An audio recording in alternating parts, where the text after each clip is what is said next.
સમર્થ રાવણ, જેને મારવા માટે પરમ તત્વ સિવાય કોઈનું અવતરણ પરિપૂર્ણ થાય એમ નહોતું, ત્યારે ભગવાન રામ આવ્યા.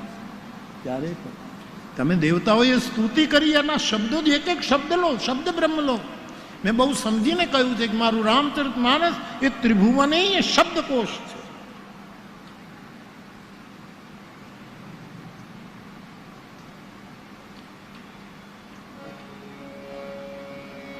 જય જય સુરનાયક જન સુખદાયક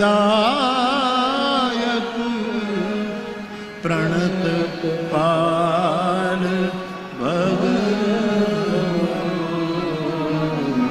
ગામડે ગામડે રામ મંદિર છે, કૃષ્ણ મંદિર છે, શિવ મંદિર, મા દુર્ગાના મંદિર છે, ગણેશના મંદિર, આપણા જે પંચદેવો છે એના મંદિરો છે. પણ કાલાંતરે જીર્ણ થઈ ગયા હોય તો દરેક ગામડાઓની ફરજ છે કે પોતાના ગામનું રામ મંદિર, કૃષ્ણ મંદિર, શિવ મંદિર નવું બનાવો.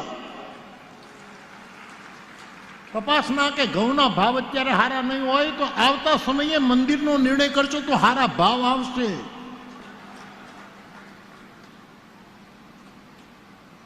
આ થવું જોઈએ.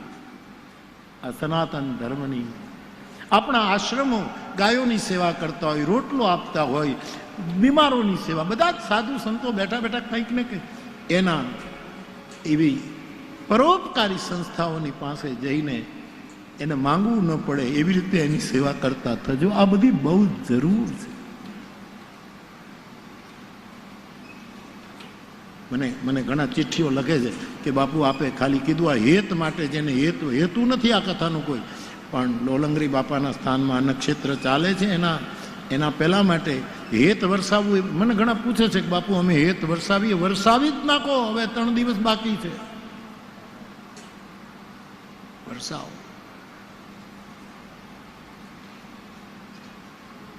એવું રામ તત્વ અવતરિત થયું. કારણ કે રાવણ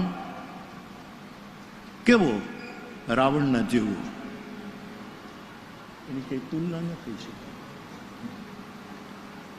1,00,000 કંસ અંદર હમાઈ જાય ને તો એ રાવણ નો થાય. રાવણ ગજબ છે સાહેબ, ગજબ છે.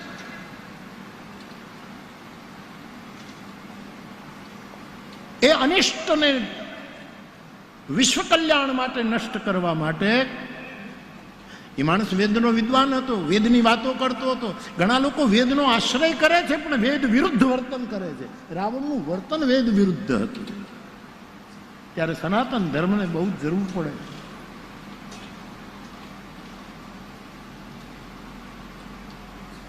બાપ એવું પરમ તત્વ જેને માલ્યવંત રાવણને કહે છે, મંદોદરી રાવણને કહે છે તમે રામ ભજો, રામ ભજો. વાલ્મીકીમાં એ વખતે રામને વિષ્ણુના અવતાર તરીકે સ્વીકારવામાં આવ્યા છે. એમ કહેવામાં આવ્યું વાલ્મીકી, રામ તમારી સામે આવે તો સમજો ઇન્દ્ર આવ્યો છે, રામ તમારી સામે આવે તો સમજો રુદ્ર આવ્યો છે, રામ તમારી સામે આવે તો સમજો તમામ દેવતાઓ આવ્યા છે. રામમાં બધા દેવતાઓનો નિવાસ છે, જગ નિવાસ તુલસીનો શબ્દ. આખું બ્રહ્માંડ એમાં સમાહિત છે. એવી રામકથા ગોંડલમાં મંડાણી છે. ત્યારે 100 કરોડ ઝાડ રોપીએ, 100 કરોડ હનુમાન ચાલીસાના પાઠ કરીએ અને આવું કંઈક કરીએ. તમે કહેશો ક્યાં ઝાડ વાવવા? કોઈના માથા ઉપર નહીં.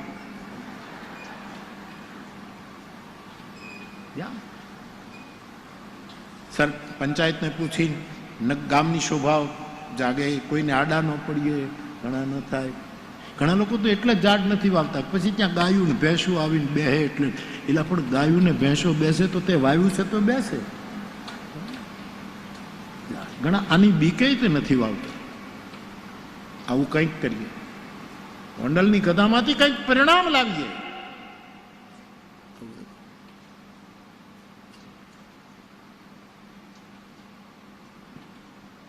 એવું રામ તત્વ, એની રામ કથા, જેનું નામ અનંત, જેનું રૂપ અનંત, જેના વિચારો અનંત, જેની વિચારોનો વિસ્તાર અનંત, એવા પરમાત્મા રામ, એની આ કથા શતકોટી પ્રવિસ્તરમ. શતકોટી. તો બાપ એ રામકથામાં શિવ વિવાહની કથા કરવાની અને શિવ વિવાહ પછી ભગવાન રામના પ્રાગટ્યની કથા ગાવી છે. આજે તો નક્કી કર્યું છે, પછી ખબર નહીં. આટલા વર્ષો પછી પણ હું કહું છું, મારું નક્કી કરેલું કાંઈ થતું નથી. હું નક્કી જરૂર કરું કે ત્રીજે દિવસે રામ જન્મ કરી નાખવો જોઈએ, જેથી કરીને બીજા પ્રસંગોને થોડોક નાનો મોટો ન્યાય અપાય. પણ ખબર નહીં, પછી અહીંયા બેઠા પછી કંઈક જુદું જ થાય. પણ આજ તો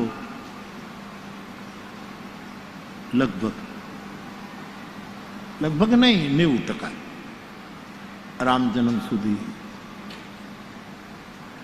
અમે તો આ બધા ઉત્સવો બંધ કરી દીધા. રામ જન્મનો ઉત્સવ ને આ બધું પહેલા વળી થોડુંક કરતા હતા, બંધ. કારણ કે પછી હું તો જે કહું એ પ્રમાણે તો કાંઈ રામ જન્મ કરાવું નહીં. એટલે 4 દિવસથી યજમાનો તૈયાર થઈને આવે ને પાછા ઘરે જઈને નવા કપડાં પહેરે, ઘરેણાં પહેરે, અને આજે તો રામ જન્મ બાપુ કરાવશે ને આપણે તો નંદ ભયો કરશું. હું કાંઈ કરાવું નહીં.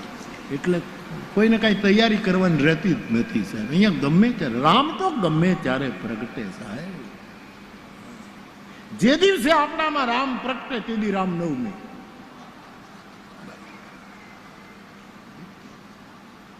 આજે તો લગભગ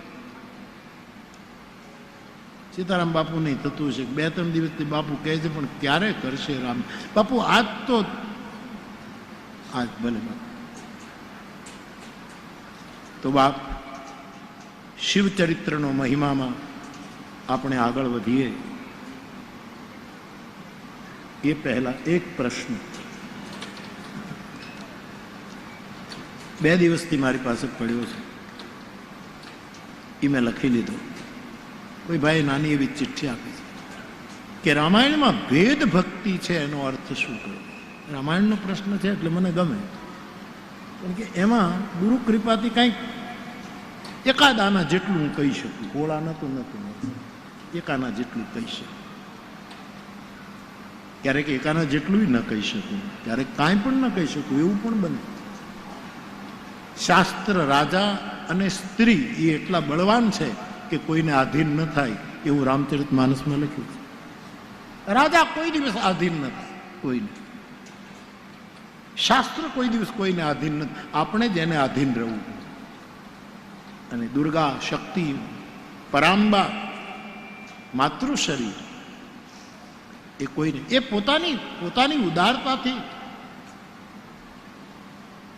કોઈનો આશ્રય સ્વીકારે એક વાત જુદી છે. બાકી શાસ્ત્ર રાજા અને યુવતી એ કોઈને વશ નથી થતા, એવું રામાયણનું એક સૂત્ર છે.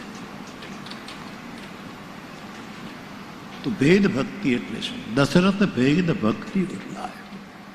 દશરથજીમાં ભેદ ભક્તિ હતી એટલે એમનો પ્રાણ ગયા પછી ભગવાન રામ તો યુદ્ધ કર્યું, અને જ્યારે રાવણનો ઉપર વિજય થયો પછી દશરથજી સ્વર્ગમાં પાછા આવ્યા.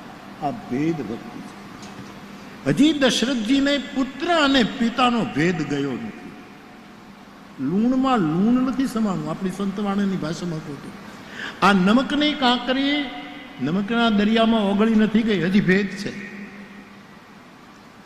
એ મારો દીકરો છે, ભલે બ્રહ્મ હોય પણ મારો દીકરો છે ને હું એનો બાપ. અમુક સમયે ભેદ, ગુરુ અને શિષ્યમાં ભેદ રહેવો જ જોઈએ. ઘણા લોકો ચેલાએ એમ ન કહેવાય કે હું એ ગુરુ છું, નહીં, તું ચેલો છે, એ ગુરુ. આમાં અદ્વૈત કોઈ દિવસ લાવી શકાય? આ નિયમ છે સાહેબ. પતિ પત્નીમાં અદ્વૈત ન લાવી શકાય. હા, એક વિચાર ના થાય, એક વિચારથી જીવે એ બધું, પણ અદ્વૈત નહીં. પુરુષ એમ કે ના મારે હાડલો પહેરવો છે, અને બહેનો એમ કે નહીં. હવે તો બધું ભેળાઈ ગયું છે. અમારે વસુબેન, અમારું જ્યારે અસ્મિતા પર્વ ચાલતું ત્યારે એક એવી બેઠક હતી, એમાં વસુબેન પ્રવચન કરવા ઉભા હતા કે ક્યારેક મહિલા સંમેલન હોય ત્યારે ભાઈઓ અમને પાઘડી પહેરાવે છે. વસુબેન પર રાજકોટ રેડિયો સ્ટેશનના એક વખતના નિયામક, મારો ઇન્ટરવ્યુ એને કેટલો દીર્ઘ, મારો ઇન્ટરવ્યુ વસુમતીબેને લીધેલો છે. એવા અઘરા પ્રશ્નો પૂછ્યા છે. મેં કીધું મોટી બેન થઈને મૂંઝવો છો શું કામ? મને આવું શું કામ? મને કે નહીં બાપુ, નથી બહેનો નહીં, ઘણી વખત પાઘડી પહેરાવે પુરુષો. પછી મેં તેમ બહેનો બહુ સરસ કર્યું કે મારું નારી શરીર છે પણ સન્માન કરે એટલે પુરુષો અમને પાઘડી પહેરે. હવે ક્યારેક અમારે પુરુષોનું સન્માન કરીને સાડી પહેરાવવી છે. એ તો આ ત્રણ ભેર્યા ને આને ઝેર્યા, એ તો એવું જ છે. પણ એમાં ભેદ છે, ભેદ રહેવાનો. સ્ત્રી શ્રદ્ધા છે, પુરુષ વિશ્વાસ છે, આ ભેદ રહેશે. યદ્યપિ દોનો એક સાથે જીવન જીવવાનું છે, એવું ગૃહસ્થ શ્રદ્ધા અને વિશ્વાસ રાખવાનું કે જેમાંથી વિનય રૂપી ગણેશ જન્મે, વિવેક રૂપી ગણપતિ અને પુરુષાર્થ રૂપી કાર્તિકેયનો જન્મ થાય. દેવતાઓને સેનાપતિની જરૂર હતી ત્યારે કાર્તિકેયનો જન્મ. સુર સેનપ કાર્તિકેય દેવતાઓના સેનાપતિ છે. તારકાસુરને બધા જ દેવતાઓ તૂટી ગયા લડી લડીને, પણ કોઈ લશ્કરને લીડ ન કરી શક્યું બરાબર. ત્યારે ભગવાન શંકરના લગ્ન થયા અને કાર્તિકેયનો, અને પછી એને સુર સેનાપતિની પદવી આપવામાં આવી. તુલસીદાસજી એના માટે સુર સેનપ ઉર અધિક વિધિતે ડેભડ લોચન લાભ. આ કાર્તિકેય જન્મે છે.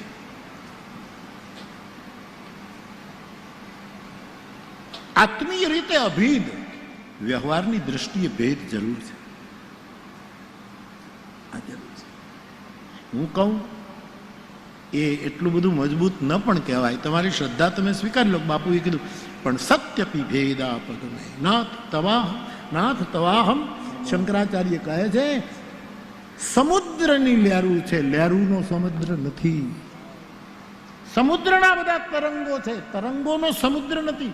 સામુદ્રો હિ તરંગ ક્વચન સમુદ્ર ન તરંગ. ન કહું શંકરાચાર્ય. સત્યપી ભેદા પગમે. આ ભેદ, આ બધી જ લહેરો છે સમુદ્રની છે, લહેરોને કારણે સમુદ્ર નથી. હું ને તમે ગુરુના લીધે છીએ, આપણે લીધે ગુરુ નથી. આ ભેદ રહેવો જોઈએ. ઘણા લોકો એમ કહે છે કે અમારા ગુરુ, એ તો અમે એની સેવા કરીને એને મોટા કર્યા એટલે અમારા ગુરુ પ્રસિદ્ધ થયા. હનુમાન ચાલીસાનો પાઠ કર બેઠો બેઠો. તારો ગુરુ મોટો હતો એટલે તું એની પાસે ગયો તો. આ તો થોડીક એને મોટાઈ આપી તને પછી નહીં એટલે તું કહેવા માંડ્યો કે ગુરુને. રાવણ આ જ કરતો હતો. રાવણે શું કર્યું? મારા ગુરુને કોઈ ઓળખતું નહોતું એટલે મેં આખો કૈલાસ ઉપર ઊંચાડ્યો. ત્યારે આખી દુનિયાને ખબર પડી કે આ કૈલાસ ને કૈલાસ ઉપર રાવણનો ગુરુ શંકર ભગવાનને મેં દુનિયામાં જાહેર કર્યા. આ રાવણની વૃત્તિ આજ પણ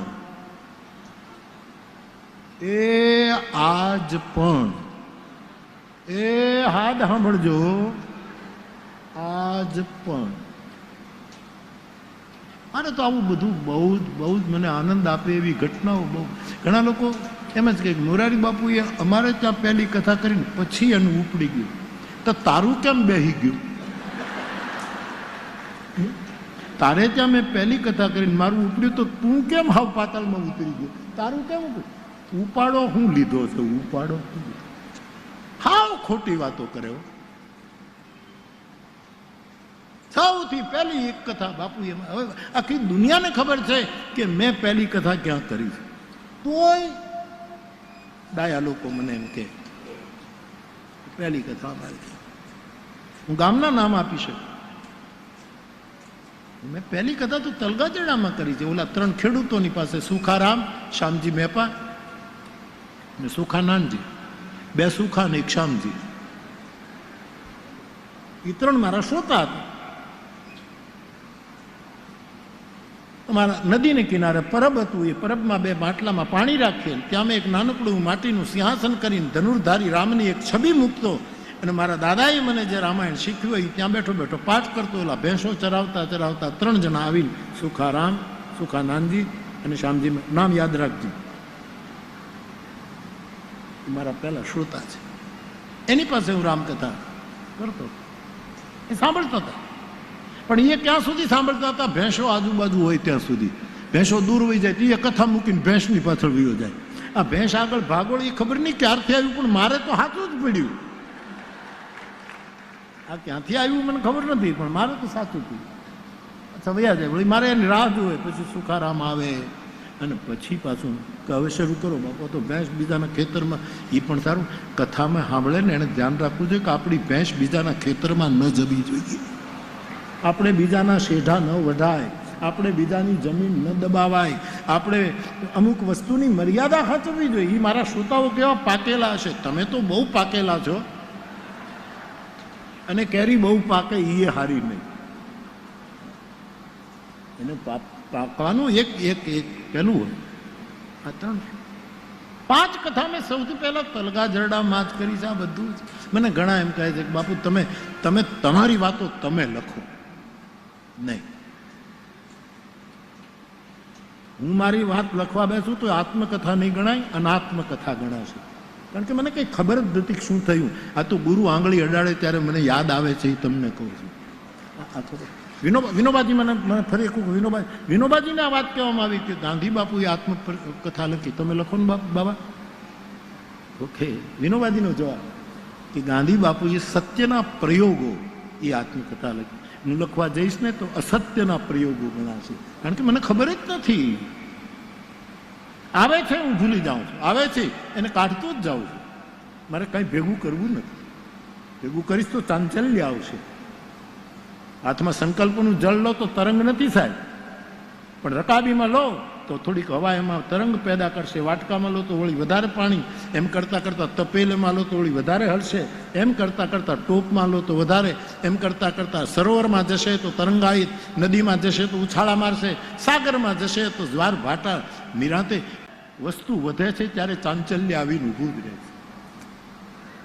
અને હાથમાં તે પાછું તમે જળ લો, એ મંત્ર પૂરો થાય ત્યારે સંકલ્પ છોડી દેવો, નહીં તો અહીંયા તરંગો શરૂ થશે. આપ સોચો.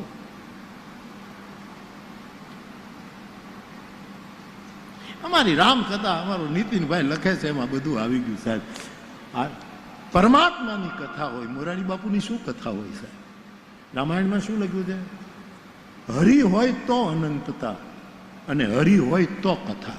હરિને કાઢ નાખો તો બધાનો અંત, હરિને કાઢ નાખો તો બધી હરિકથાની કથા ખાલી થઈ જાય. ખાલી કથાનો કોઈ અર્થ નથી. હરિ અનંત, હરિ રામકથા, રામને લીધે કથા છે. રામને કાઢી નાખો તો કથાનો કોઈ અર્થ નથી. રોજ નવું નવું સર્જન ન હોય તો ઈ નવલ કથા છે, બાકી નવલ કાઢી નાખો તો કથા નથી. લ્યો, આ શિષ્ટ સમાજ એકેડેમિક ચર્ચા કહેવાય, અને એકેડેમિક ચર્ચા મજો રોજ નવલ હોવું જોઈએ ને. કાંઈક નવું સમાજને અપાતું, એને આપણે નવલકથા કરીએ. એને આપે છે આપણા સર્જકો, બધું આપે. છેલ્લા માણસ સુધી પહોંચતું નથી, એની મને પીડા છે. બસ પહોંચવું. અને થોડુંક હું કામ કરી રહ્યો છું, મને એનો આનંદ છે કે આ વિદ્વાનો પાસેથી કંઈક સાંભળીએ, એને મારી સરળ ભાષામાં લઈ અને પાણી વાળતો હોય એ માણસ સુધી પહોંચાડવાના મારા વિનમ્ર પ્રયાસો છે. પાણી વાળતો હોય પાવડો લઈને ત્યાં સુધી પહોંચવાના પ્રયાસ. એકલી કથા હોત તો ન વંચાત. શું કહ્યું ઘુસંડીએ? ખગપતિ રામ કથા મેં વર્ણવી. ખાલી કથા નથી વર્ણવી, રામને લીધે કથા છે. રામ કથા ગિરિજા મેં વર્ણવી. તો આપે કહ્યું કે ભેદ ભક્તિ, આપ થોડોક ભેદ જરૂરી છે. મેં સેવક, હું સેવક છું, અને આ ચરાચર મારો સ્વામી. આ ભેદ રામાયણે બતાવ્યું. ભેદાભેદ એ અમારા નિંબાર્કીઓનો સિદ્ધાંત છે. ભેદ પણ કહિયત ભિન્ન ન ભિન્ન. ભેદાભેદ એ બધા આચાર્યોના પોતપોતાના સિદ્ધાંતો હોય છે. અદ્વૈત, દ્વૈતાદ્વૈત, શુદ્ધાદ્વૈત, આ બધું જે આપણા આચાર્યોના જે સંકલ્પો છે. તો બાપ જેણે પૂછ્યું છે એને કે આ ભેદ, તરંગો સમુદ્રને લીધે છે, સમુદ્રને લીધે તરંગ નથી, તરંગોને લીધે સમુદ્ર નથી. એ ધ્યાન રાખે. શંકરાચાર્ય ઓલરેડી જવાબ આપે. ગુરુ શિષ્યમાં અદ્વૈત ન ચાલે. એ મારો બાપ, હું એનો આશ્રય. મેં સેવક સચરાચર. હનુમાનજી કહે રૂપ સ્વામી ભગવાન. સૌ અનન્ય જા કઈ અસી મતીને ટરે હનુમાન. એવી રામકથા જ્યારે આપણે, એટલે હું આપને એમ કહેતો હતો કે રામકથા માટે સાધુઓએ બહુ સેવા કરી છે, બહુ સંભાળી છે. ત્રિકમદાસ બાપુને વારંવાર યાદ કર્યો. ભગત બાપુ બેઠા હોય, ત્રિકમદાસજી બાપુ બેઠા હોય, આસરણાના શેઠ બેઠા હોય, ડુંગરના શેઠ બેઠા હોય, મેરુભા બેઠા હોય, અને આ બધા બેસી બેસીને જ્યારે રામચરિત માનસની ચર્ચા કરતી, આમ એટલો પૃથ્વીનો ટુકડો લિફ્ટ થઈ જતો, આમ ઊંચો થઈ જતો. સાહેબ, આ દ્રશ્યો મેં જોયા છે એટલે કહું છું. એ રામકથાને એક સાધુના સંતાન તરીકે તમારા ઘટ અને ઘર સુધી પહોંચાડવાનો બહુ જ પ્રમાણિક પ્રયત્ન કરી રહ્યો છું. એટલે તમારા ઘટ સુધી આ રામકથાને લઈ જજો.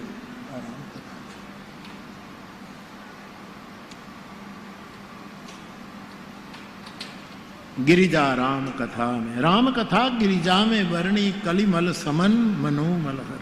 कलयुगना મેલનો નાશ કરે, મનના મેલનો નાશ કરે એવી રામકથા. કાલે શિવ પુરાણના આધારે થોડીક મેં તમને કહ્યું કે કયા કયા મેલ આ રામકથા શુદ્ધ કરે. આજે આગળ વધીએ એ પહેલા પુનઃ આ બંને પંક્તિઓનો એક વખત ગાયન રાગ ફેરવી નાખો.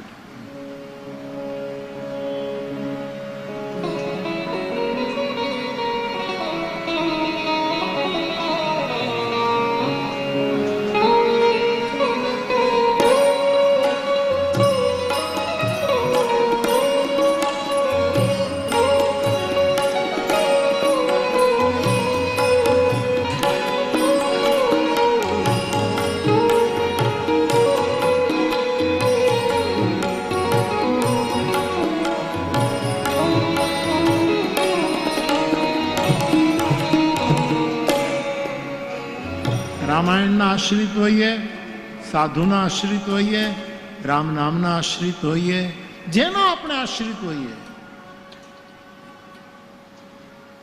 એટલું ચોક્કસ વિવેક રાખો, એટલો વિવેક કે એની નજરમાંથી આપણે હેઠા ન પડી જોઈએ. કાલે અમારા રાજેશભાઈ બહુ સરસ, નીચા જોવાનું ન થવું જોઈએ, નીચા જોવાનું. એક શેર મને સવારમાં ગમ્યો એ લખી લીધો, એ તમને કહું. આના પ્રશ્નની સાથે મેં લીધું, વક્ત જરૂર લગા પર મેં સંભલ ગયા. વક્ત જરૂર લગા, સમય લાગ્યો આમ પોતાની જાતને સંભાળતા હતા. વક્ત જરૂર લગા પર મેં સંભલ ગયા. નીતિનભાઈ સાંભળજો, શોભિતની જે શૈલી છે સાંભળજે, કેતા તું સાંભળજો ને તરા જોજે, ત્યાં તો લાલ ચોળ થઈ જાય શોભિતભાઈ, આખો ચહેરો લાલ ચોળ થઈ જાય.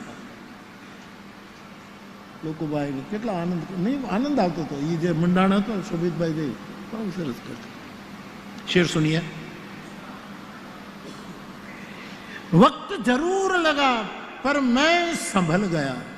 કોનો શેર છે મને ખબર નથી, પણ છે બહુ, મને બહુ ગમ્યો. બાકી તો તમે તો ઊંચું તમે ઊંચું સાંભળવા ટેવાયેલા હો એટલે તમને કદાચ આ નીચું લાગે, પણ મારા લેવલ પ્રમાણે બરાબર છે. તમારું લેવલ તમને ખબર, લેવલની બહુ આવશ્યકતા છે. અત્યારે લેવલ ઘટી ગયું ને લેબલ વધી ગયું. લેવલ વધી ગયું સાહેબ, લેવલ ઘટી ગયું સાહેબ. શેર સુનીએ નિલેશ, શેર સાંભળ. हाँ तो वक्त जरूर लगा पर मैं संभल गया, क्योंकि मैं ठोकरों से गिरा था, किसी की नजरों से नहीं. साहब आपने ठेस वागे ने तो आप थोड़ी बार लंगड़ा तो कहिए, પણ 5 મિનિટમાં હરખો થઈ જાય.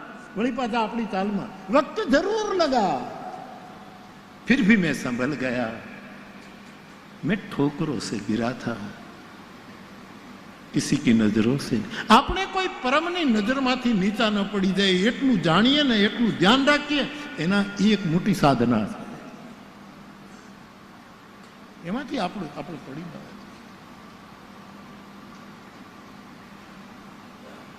તો એવી બે મંગલમય પંક્તિઓ, મંત્રાત્મક પંક્તિઓનો આશ્રય કરીને આપણે આ કથાનો સંવાદ રચીએ છીએ. એ વખતે અમરદાસ બાપુની બાગેશ્રી, ખારાવાળા બાપુની આ બાગેશ્રી, કારણ કે બાગેશ્રી રાખતો બહુ જ, પણ મેં પહેલી વાર અમરદાસ બાપુ પાસેથી આ બાગેશ્રી ચંદુ સરદારપુરમાં રામકથા બાપાએ બેસાડી ગામે રામજી મંદિરના આંગણામાં, અને હું તો જાઉં જ, સીધી વાત છે. એને અમરદાસ બાપુની કથા હોય.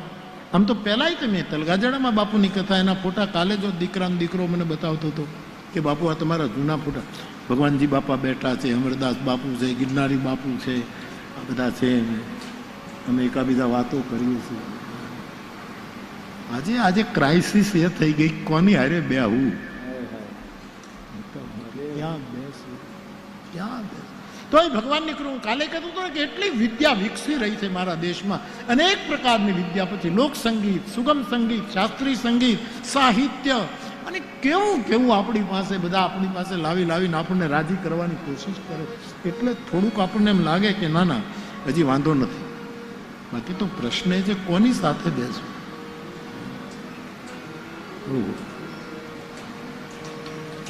આ છોકરાએ બાગેશ્રી ઉપાડ્યો એટલે મૂળ આ અમરદાસ બાપુનો બાગેશ્રી છે. નાની એવી કરતાલ રાખે, માછલી કરતાલ રાખે, અને માછલી નાની.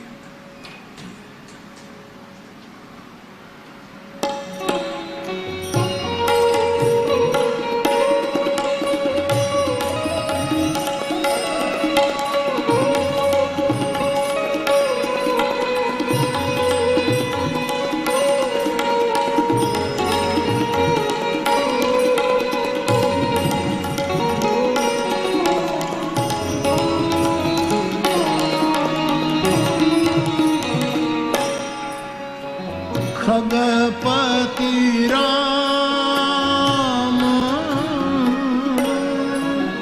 कथा में बरनी, खगपति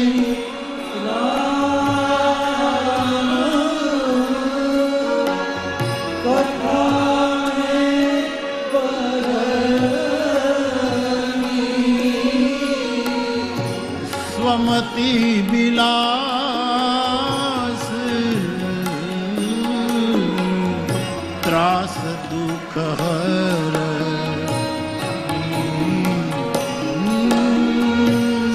स्वमति बिलास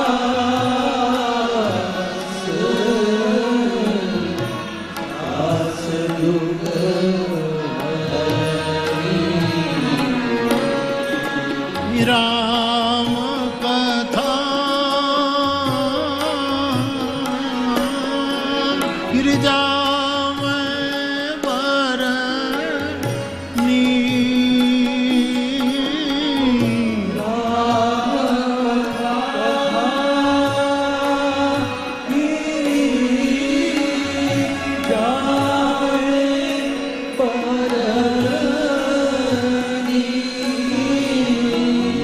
हर.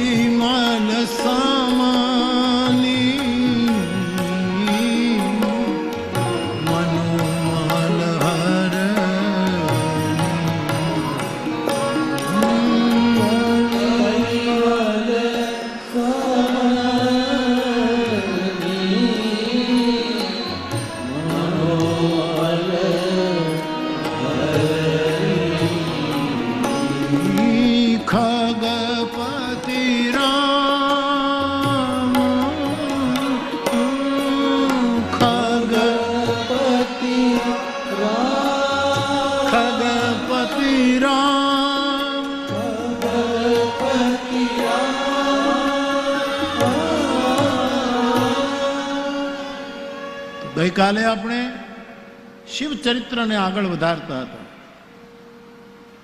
ભવાની દક્ષ યજ્ઞમાં બળી ગયા. એમણે બીજો જન્મ હિમાલયને ઘરે દીકરી તરીકે લીધો છે. સતી યજ્ઞમાં સમાયા અને પાર્વતી રૂપે પ્રગટ થઈ. બૌદ્ધિકતા